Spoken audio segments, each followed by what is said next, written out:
자, 제가 수리 영상은 많이 올렸는데 관련해서 수리 유형 어떻게 공부하는지는 올려드린 적이 없더라고요. 그래서 오늘은 어떻게 수리 공부를 하는지 알려드리겠습니다. 수리 유형은 간단해요. 모듈형 출제가 없죠. 딱 이 문제입니다. 그냥 기초 연산. 그러니까 자료 제시하고 기초 연산하는 거나 그냥 문장으로 쭉 이런 거 있죠. 그 여비 구하는 문제 같은 거, 그런 거. 그다음에 응용 수리. 여러분들 싫어하시는 거죠. 거석시 소금물 이런 거. 그다음에 확률 경우의 수. 그다음에 기초 통계. 그러니까 피셋에서 통계 해석하는 문제랑 통계 가지고 연산하는 문제. 그다음에 간혹 나오는 이제 도표 작성, 표 주고 그거에 맞는 그래프 고르는 문제. 그다음에 복합 추리형. 이게 사실은 문제 해결 유형인데 어, 계산해가지고 가장 1등 골라내는 거, 뭐 가장 적절한 거 골라내는 거. 이게 추리 복합형이죠. 요런 거. 그래서 실제로 많이 출제되는 건 요거죠, 요거 위에 있는 거. 그래서 요 정도의 유형을 공부하셔야 되는 건데 요걸 갖다가 어떻게 공부하느냐? 일단 1단계는 연산 속도예요. 여러분들이 실제로 이공계 분들 같은 경우에는 공학용 계산기에 익숙해져 있고요. 그다음에 상경계 분들은 엑셀 아니면 이제 그런 툴 있잖아요. 툴을 많이 쓰다 보니까 아니면 컴퓨터 계산기 쓰잖아요. 그러다 보니까 실제로 고등학교 때보다 기초 연산 속도가 상당히 떨어집니다. NCS는 제가 NCS 기본 공부하는 방법 알려드렸지만 60분에 50문항 중에 35문제를 푸는 게임이에요. 이렇게 하면 70점이 되고 찍어서 몇 문제 더 맞추면 합격선이 되는 거거든요. 근데 이거에 가장 영향을 많이 미치는 게 문제 해결도 계산 문제가 나오고요. 수리도 계산 문제가 나오고 자원 관리도 계산 문제가 나와요. 이러면 4분의 1에서 3분의 1 정도가 계산하는 문제입니다. 그래서 그리고 특히나 시간이 오래 걸리는 게 이 수리 유형. 그중에서도 피셋 유형이죠. 이때 제일 중요한 게 뭡니까? 연산을 빨리 하는 겁니다. 그래서 연산 속도가 굉장히 중요해요. 그래서 실제로 이 필기 공부, 그러니까 NCS 문제집이나 기본서나 모의고사 같은 걸 안 풀어도 연산 연습만 해도 10점 이상 오르는 경우가 태반입니다. 수험자들이. 그래서 제일 처음은 연산 속도를 올리는 거예요. 이 연산 속도를 올리는 방법은 여러 가지가 있죠. 첫 번째, 인적성형 계산법들이 있어요. 이걸 갖다가 익혀야 됩니다. 그리고 우리가 연산 속도가 느리면 뭘 합니까? 제 영상 중에도 연산 속도 올리는 영상이 있죠. 어떻게 하는지. 어떻게 합니까? 연산 속도는 반복하면 되죠. 우리가 초등학교 때 계산이 느리면 그 어머니가 뭐 시킵니까? 구몬, 빨간펜 이런 거 시키잖아요. 그래서 단기간에 향상되기 힘들고 연습을 해야 돼요. 근데 일정 수준 이상에 도달한 사람은 연습할 필요가 없습니다. 고정 댓글 링크에 연산법, 내가 지금 연산 연습을 해야 되는지 안 해야 되는지를 판명할 수 있는 이제 제 게시물이 있죠. 그걸 갖다가 첨부를 해드리겠습니다. 어쨌든 수리 공부의 처음은 연산이에요, 연산. 그래서 이런 게 인적성형 연산 스킬이죠. 요 두 자릿수 연산을 한다면은 이게 인적성형이죠. 여러분들 이런 거 아시나요? 64, 24, 9일은 09, 4일은 4, 69, 54. 요거 다 더하면 끝입니다. 그러니까 여러분들이 보통 이제 두 자릿수 연산을 하는 방법이랑 다르죠. 요게 속도가 훨씬 빨라요. 세 자릿수 곱하는 것도 이런 방법이 있고요. 분수 대소 비교 스킬도 있고요. 뺄셈 빨리 하는 방법도 있고요. 이게 인적성 시험이라는 게 거의 20년 가까이 된 시험이기 때문에 연산을 빨리 하는 기술들이 다 있습니다. 이걸 익히고 안 익히고는 연산 속도에 극명한 차이를 보여줘요. 그래서 첫 번째는 무조건 수리는 연산 속도를 올리는 게 핵심이에요. 그 다음에 두 번째는 초면인 문제를 줄이는 겁니다. 우리의 발목을 잡는 건 뭐 응용수리가 발목을 잡는다 이런 분도 계시지만 언제나 피셋 유형이에요. 사실 피셋 유형이라는 건 시간만 있으면 다 풀 수 있어요. 문제는 시간이 없어요, 우리는. 시간을 줄여야 하는 유형이 피셋 문제예요. 그래서 실제 시험에서 자, 보자. 이 문제 표가 이렇게 생겼고 이거 이렇게 풀면 되겠네.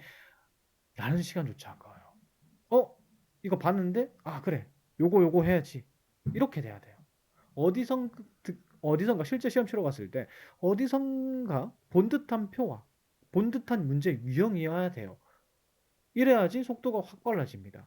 그래서 피셋 문제도 장기간 시간을 두고 꾸준히 풀어야 되는데 일단 뭐부터 해야 되냐면 패스부터 해야 돼요. 무슨 말이냐? 풀지 않는 연습을 해야 됩니다. 실제로 제가 제일 답답한 게 그거라고 했잖아요. NCS 수업하다가 별 3개짜리 문제, 정말 어렵고 복잡한 문제를 갖다가 가져와서 이거 어떻게 풀어요라고 물어봐요. 못 풀겠어요. 그러면 제가 얘기하죠. 나도 못 풀겠다. 이거 왜 푸냐? 실제로 시험 치러 가면 이런 거 안 풀어야 된다. 이거 100점 맞는 시험이 아닙니다, 여러분들. 이거 뭐 자격증 시험처럼 카커트가 있는 게 아니에요. 똑같은 문제를 시간이 많이 걸리고 적게 걸리면 적게 걸리는 걸 풀어야 됩니다. 많이 걸리는 건 건들면 안 돼요. 그래서 피셋 문제를 풀면서 이제 판명해야 될 거, 나중에 피셋만 전문적으로 또 제가 영상 올리겠지만은 풀지 않는 게 중요해요. 이런 거 내가 안 풀 유형, 내가 특히나 이런 유형이 오래 걸리더라. 이게 판명이 돼야 되고, 그 다음에 최대한 연산을 줄여야 돼요. 피셋 문제 푸는 스킬 중에서 이런 문제 같은 경우에는 이런 보기는 버리고 이런 보기는 계산을 하지 않고 이런 보기만 계산해서 최종 두 개만 계산해서 풀어라 뭐 이런 게 있어요. 이걸 선택 연산이라고 하는데 이런 스킬들을 익혀야 됩니다. 그리고 필요한 만큼만 계산하는 게 있어요. 약식 계산이 있습니다. 끝자리 계산법. 그 다음에 뭐 요 정도까지만 두 자리 계산법.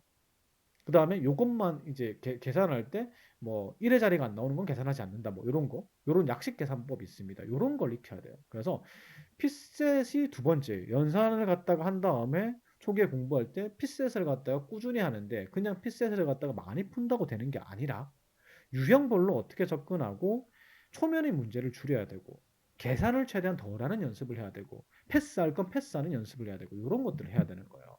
제가 그 피셋 문제는 계속해서 공략 영상 올려드리겠습니다. 그래서 이런 거예요. 피셋 문제가. 뭐 자료 해석 문제가 있고요. 단순 연산이니까 플러스 마이너스 곱하기 하는 거, 비율 구하는 거, 나눗셈 들어간 거. 사실은 나눗셈 들어간 거 같은 경우에는 특별한 스킬로 해결할 수 있는 거 빼고는 패스를 해야 되거든요. 너무 오래 걸려서.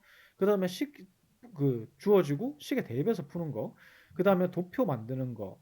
자료 추론하는 거, 자료 평가하는 거. 사실 이런 유형들마다 빨리 푸는 방법과 어디서 중요 자료의 위치 같은 거 이런 것들이 다 있어요.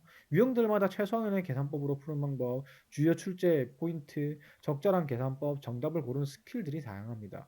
이걸 어떻게 푸는지 어떻게 접근하는지 배워야 돼요. 물론 이걸 안 배워도 나는 기가 막히게 되던데요. 이런 사람도 있어요. 근데 대부분은 이걸 타고나지 못했습니다. 그래서 이걸 배워야 돼요. 어. 근데 솔직히 요즘 돈 내고 하는 인강보다 유튜브 퀄리티가 더 높은 것 같아요.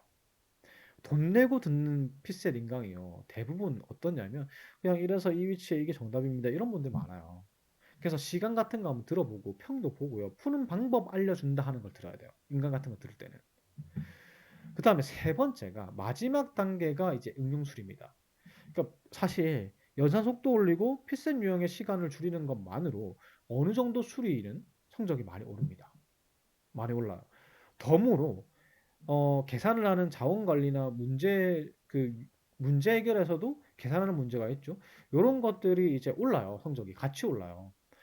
그리고 문제 수리 같은 경우에는 모듈형 출제가 없잖아요. 거의 0% 수렴하죠. 진짜 뭐 옛날에 국어법 같은 거 내는 회사가 있었던 것 같은데 어, 거의 없어요. 거의 없어요. 근데 수리에도 암기 과목은 있습니다. 바로 응용 수리입니다. 왜 응용 수리가 암기 과목이냐면 문제를 보고 어떻게 풀지 파악하면 안 돼요. 이거는 식을 이렇게 세워야지가 아니에요. 응용수리는 덤이라고 생각을 해야 돼요. 응용수리는 보자마자 이건 이식 하세요. 대입해서 바로 풀어야 돼요. 그럼 남들 식 세울 시간에 나는 대입해서 풀잖아요. 그러면 시간 아끼고 그걸 다른 유형 푸는데 쓰는 거죠. 이런 거예요. 예를 들어서 이런 유형이 나온다. 이거 많이 보는 1문제죠. 그럼 여러분들은 5분의 x, 15분의 x는 뭐 이렇게 해서 풀잖아요. 근데 그게 아니라 이거 푸는 식이 있거든요. 자, 요거 두 개 더하면 얼마죠? 20. 그러니까 20x. 요거 두 개 곱하면 얼마죠? 75. 그래서 20x는 75. 그래서 x는 3.751입니다. 무슨 말인지 모르겠죠. 제 응용수리 영상 중에서 그 1문제만 풀어보세요. 1문제 영상을 보세요. 어, 그걸 보면 이렇게 풉니다. 그러니까 남들요, 5분의 x, 15분의 x 할 때 나는 이렇게 풀어버리면 시간 거의 한 30초에서 1분 정도 이득이거든요. 그래서 사실 응용수리는 짧으면 3일, 길면 일주일 안에도 해결이 가능해요, 이게.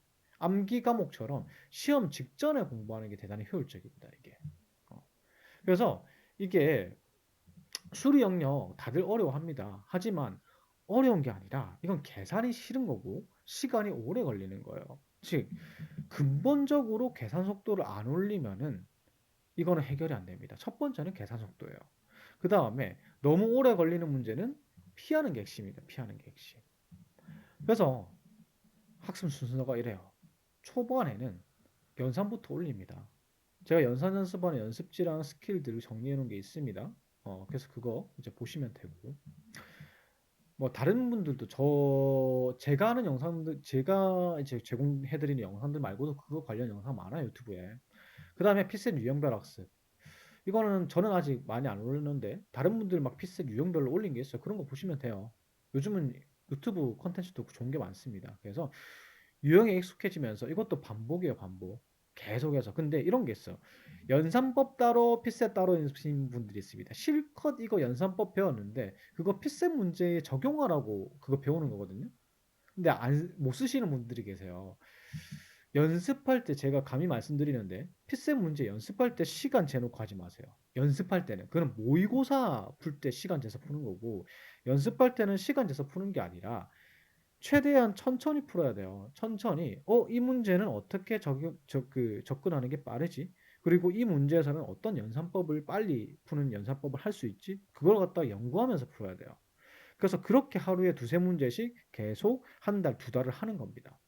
그러면 어느 순간, 이런 유형은 이렇게 계산하는데 빨랐는데 이렇게 생각이 나기 시작해요. 그 다음에 갑자기, 그리고 연산 속도가 되게 빨라지기 시작합니다. 그래서 그거 딱 두 달만 해보고 첫 달에 시간 재보고 둘째 달에 시간 그러니까 늘 재라는 게 아니고 한 번씩 재보시는 거예요. 그러면 확 줄어들 거예요. 시간이. 그다음에 마지막으로 이제 시험 임박했을 때 모의고사 풀어보고 응용수리 그 암기 형태 식암기에서 풀고 요거죠 요거. 음. 요거 이제 연습대로 하는 겁니다.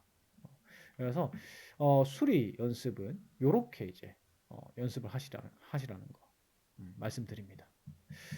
제가 올려드린 컨텐츠 이용해서 단계별로 어떻게 연습하는지 블로그에 글에 한번 정리를 해 놓을게요. 그거 확인해서 이제 수리 공부 시작하시면 되겠습니다. 제 영상이 도움이 됐다면 구독, 좋아요 부탁드리겠습니다. 감사합니다.